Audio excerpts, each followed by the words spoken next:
Hey everybody, this is Cody922 here. Welcome to Cody Talks Fandom, episode number 36. I briefly forgot. Just going to toss out a friendly reminder before the episode begins that I will be interviewing Hannah on Saturday. So if you have any questions for the wonderful Miss Hamasako Shijin, please do leave them in the comments below or just get them to me in a way in which I can, see them again. So this episode, however, is going to continue on the trend of fanon interpretations, and this is one of my favorite characters personally to talk about. This is going to be an episode for Yang Xiao Long. This is the last member of Team RWBY. So that means that up next is going to be moving on to the two lovely people of Team Juniper, and I'll be talking about them next, but for right now, let's get back to the blonde. So Yang is a very, very interesting character with regards to the canon of the show, and even more interesting when I think about the fanon of the show. Yang, when Yang was introduced initially, I think that Yang so far, I still stand by this statement. When Yang initially appeared, I believe that she was the first character to immediately, we were told that she was three-dimensional. That basically our first instinct, or our first notion of her was that she was a three-dimensional character. Because immediately we got the fact that she was party girl, lol, how hard can I hit this guy? But then we immediately also got that she cares about RWBY and that she's very, very protective of her sister.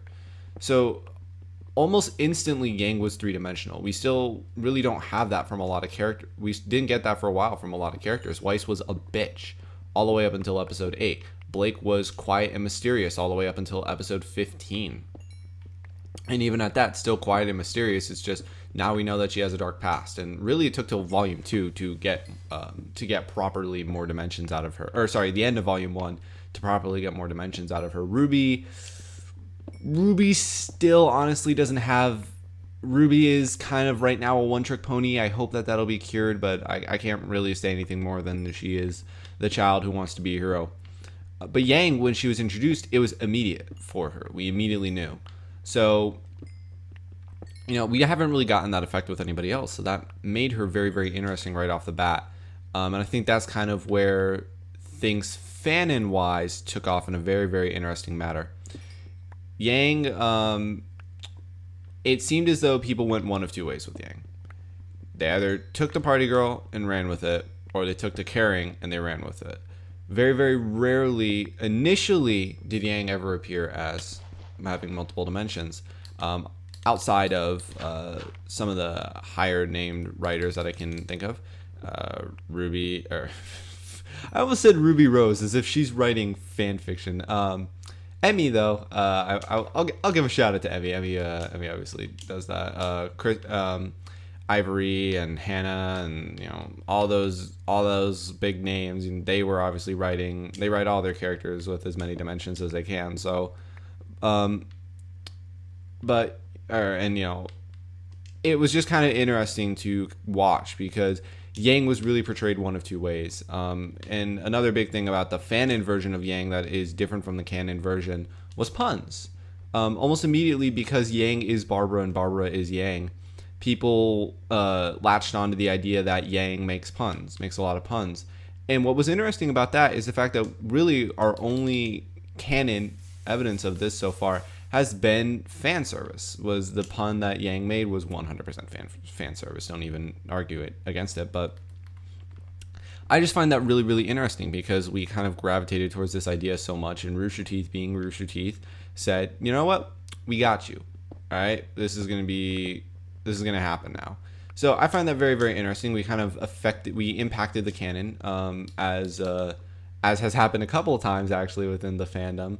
But I absolutely love the fact that we've had these really, really kind of cool that happened, but it still isn't Yang. It still really isn't. Bad jokes, yes, we've actually had multiple instances of Yang making bad jokes, but puns, not really. There's only been one pun so far.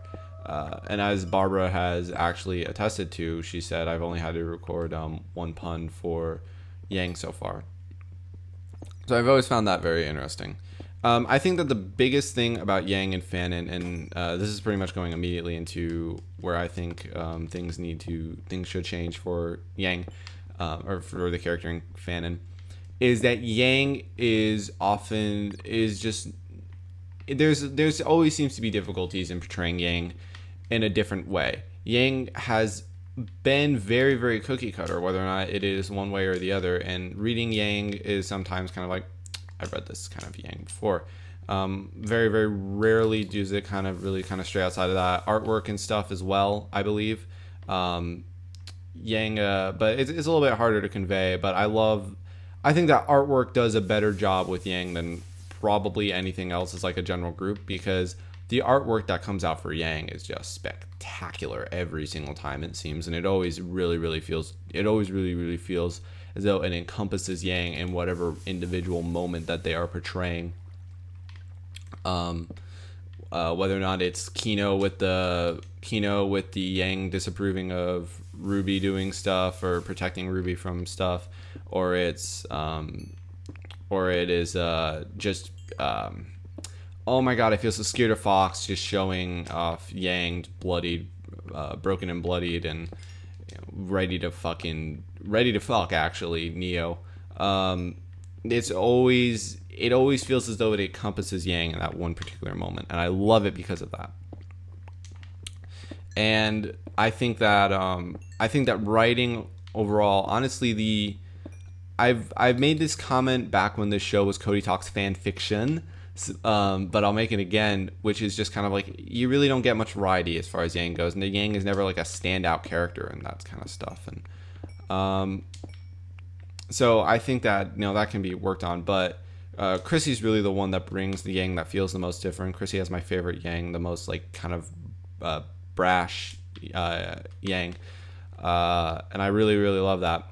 Cosplay for Yang, I really only obviously Riot I've had on Riot, and Riot does Yang cosplays. There's a lot of people that do Yang cosplays, and obviously you have the duo of Asuka and Tits, Rio handling Yang, but giving probably the biggest shout out, because this is just one of my favorite things, to Goddess of Sugar, who did the turkey Yang. It was Yang in the school uniform with the two turkeys on her fists.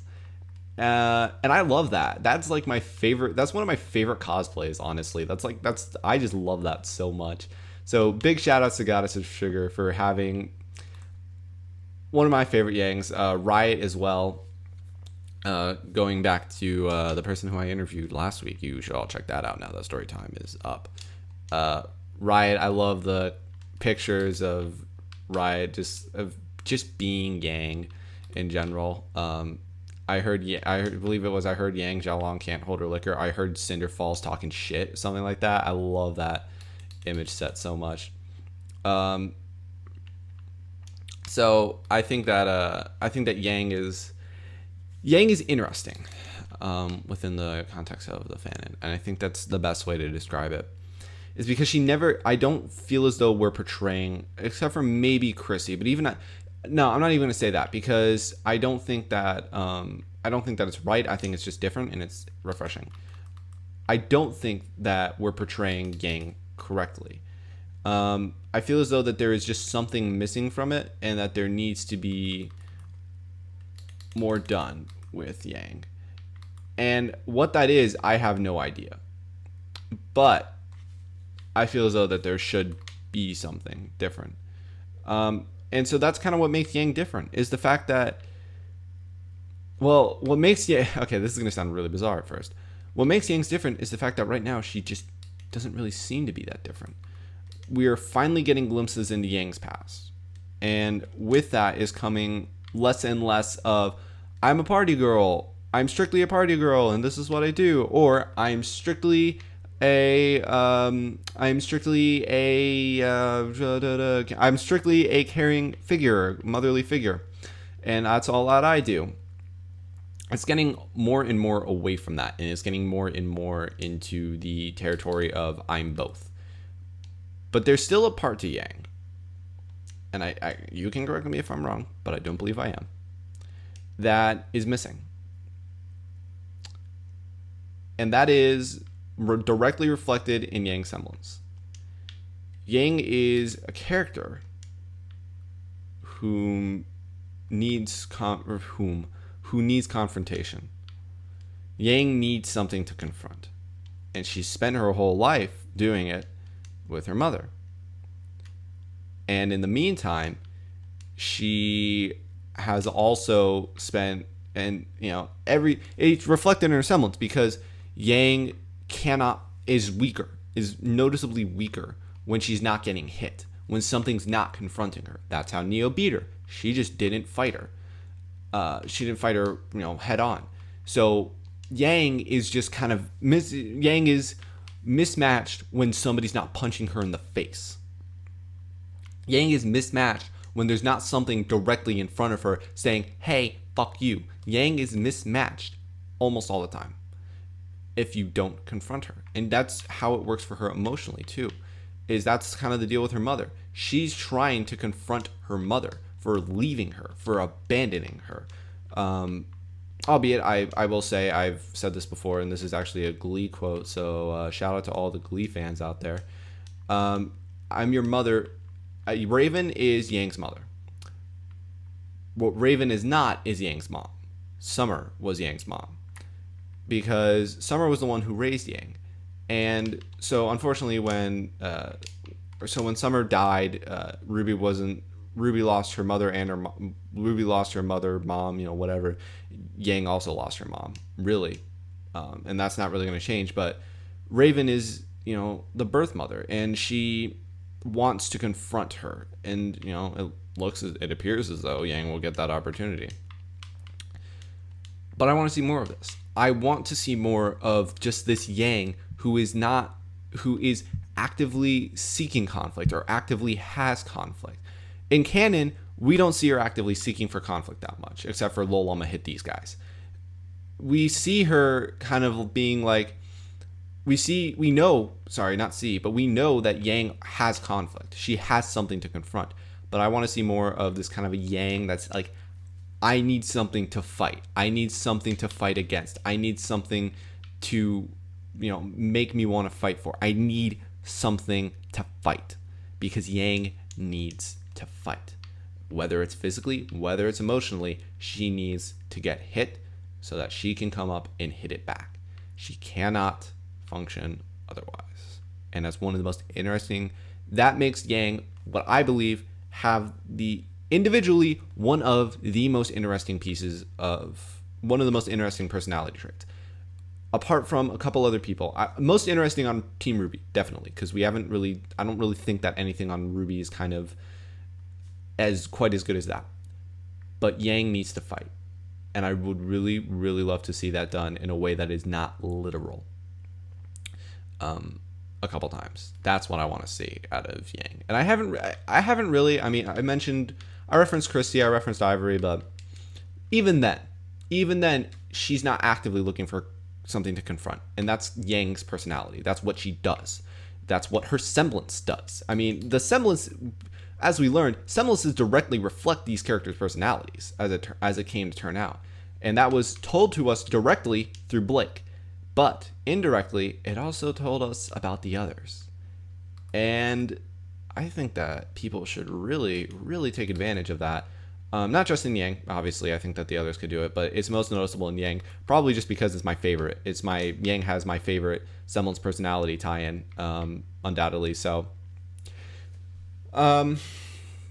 really though, that's kind of all that I have for Yang. More different things to talk about, more things to bring up with Yang than there was with Blake, but both of those are going to pale in comparison for the next episode, which is going to be Jean. But for right now, this is going to be it. So that's going to conclude this episode of Cody Talks Fandom. It was short, but I feel as though I conveyed my point. I got my point across. Tune in on next week when I'm going to have the interview out with Hannah. I'm going to have a lot of fun doing that. I'm really, really looking forward to having Hannah on the show. I've been wanting to have her on for a while now, so really, really excited. that she is going to be coming on. However, otherwise, I will see all of you the next time. Bye.